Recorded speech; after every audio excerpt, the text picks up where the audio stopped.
we've been gone now for we've been gone doing these weekly updates for what 3 weeks now. I think two. Uh, 2 weeks ago we did the Mystery Miracle. Uh, Took a little time off to find ways to make things better, get these videos more, well, better quality, we should say. Get a better mic, obviously. Um, but yeah, we spent the last couple weeks reading, obviously reading. If you want to, we can leave something in the chat and we can tell you about what comics we like the past couple weeks. But let's attack the comics this week. From May 5th. May 5th, or May the 4th be with you. And going off that, let's see what Nora's first pick of the week is. It's actually Revenge of the 5th. So, going off that, I chose Star Wars War of the Bounty Hunters Alpha by Charles Soule and Steve McNiven. And this is going to be spanning for months, as you can see in the previews that go through October. So, to say I'm excited is an understatement. Some of the comics, just for fun, that tie in is the Star Wars main title, Bounty Hunters, Darth Vader, Dr. Aphra, and there are going to be some singles and other War of the Bounty Hunters issues as well. So, this one kind of starts off with, spoiler alert if you haven't read it, with Boba Fett on his way with Han Solo and Carbonite to Jabba's palace. And as he's on his way there, he kind of encounters a few bumps in the road. Han's Carbonite starts, coming undone, and he has to kind of go into this battle and relive his past in some way. But it's a really cool first issue. Steve McNiven's artwork is fantastic. Charles Soule is just a great author as always, so I'd highly recommend reading this issue, even if you haven't read any of the Star Wars titles currently. So. Yeah, and as a semi-Star Wars fan, I enjoyed it. I was the one that mentioned putting it on the list this week, and she was like, absolutely, let's do it. The second pick of the week has to be Heroes Reborn. I did not anticipate like this. In fact, I anticipated it to be somewhat... You gotta see that Blade cover. Yeah. I expected it to be somewhat... Jason Aaron and Ed McGuinness proved me wrong. First off, having Blade as a main character, well, that had me intrigued. And then seeing Doctor Doom become Dr. Juggernaut and all these new characters, Squadron Supreme taking over the Avengers, because the concept being the Avengers don't exist anymore, and Blade is the only one that knows that that's not reality. There's something up here. McGinnis's artwork is great as always, but Jason Aaron gives you this opportunity of introducing something new, introducing something that we haven't seen in a while or ever, and I'm looking forward to it. I know this is taking up the entire month as well. It's basically like War of the Bounty Hunters. But if I recall correctly, this is the first time we have any Marvel books on our list. Usually it's DC and Indie dominated.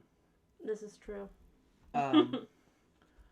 The third pick of the week is actually a repeat offender on this list. A good repeat offender. Good repeat offender, for sure.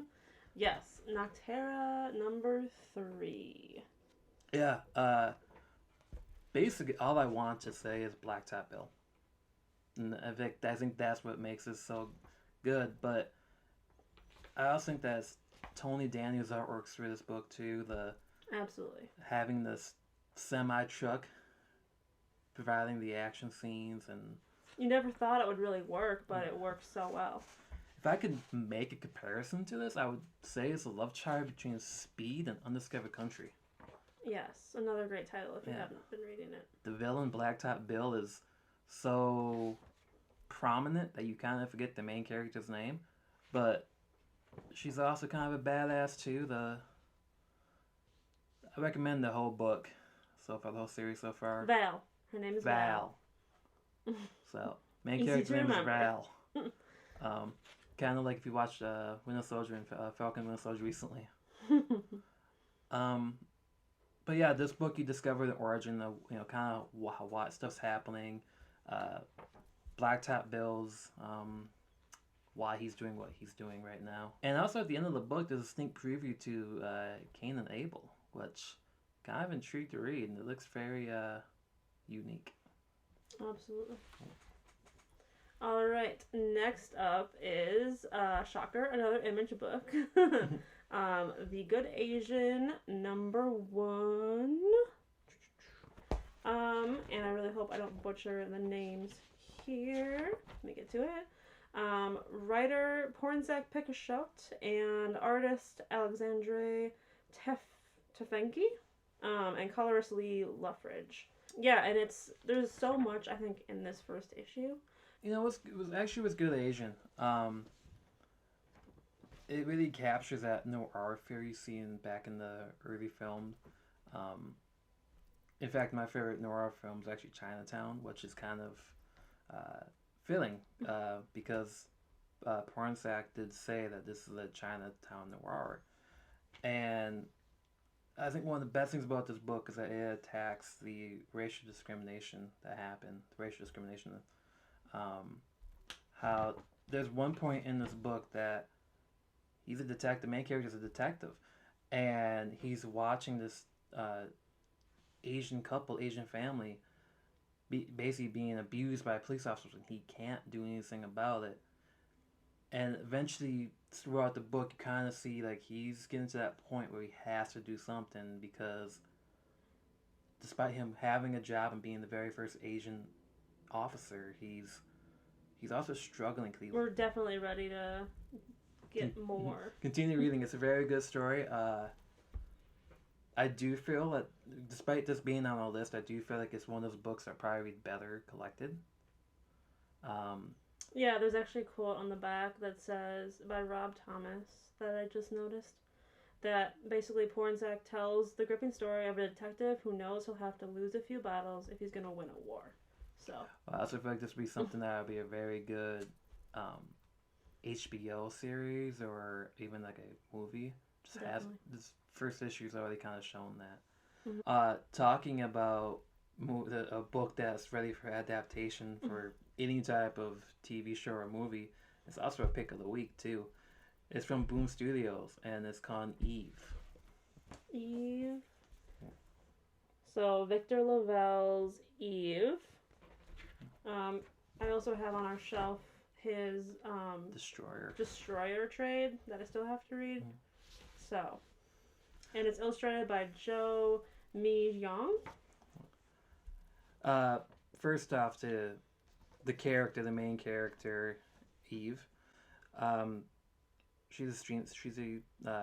She steals every panel she's in, which is good because she's the main character. Mm-hmm. And when she's introduced and you see her with her dad, and he's got a very scientific feel to it, very post-apocalyptic. Yeah. But the main focus is climate.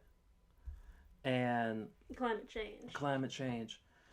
And you get into the book, and then you get to a panel where Eve's in a tank, and she's been submerged, frozen in time, to say. Not in carbonite.